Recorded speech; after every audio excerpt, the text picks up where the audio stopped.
ကကောနာကတဘာခေါ်မှာရိမတိမြတ်စွာဘုရား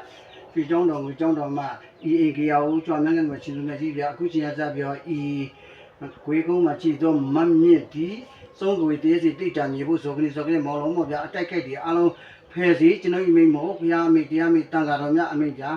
အခုရှင်ရစပဲဤဇနာဒီပါဆေးပြောင်းနဲ့ထွင်းတိအချိန်ရစပြီးတော့အန်ဒီကင်းဘေးရှင်းစီ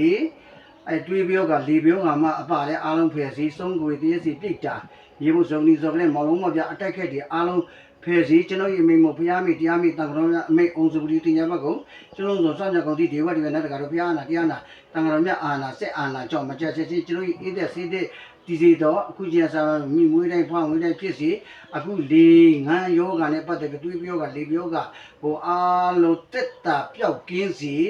အားလုံးရန်သူငါးပါးဖယ်စီကလုံးတိစုကြီးဘိမိကြောင့်ကတ်စီပဲဤဇနာဒီမှာဆေးပြောင်းနဲ့ထွေးသည့်ရှင်ရစပြီးတော့အားလုံးအန်ဒီကီဘေးရှင်းပါစေဗျာ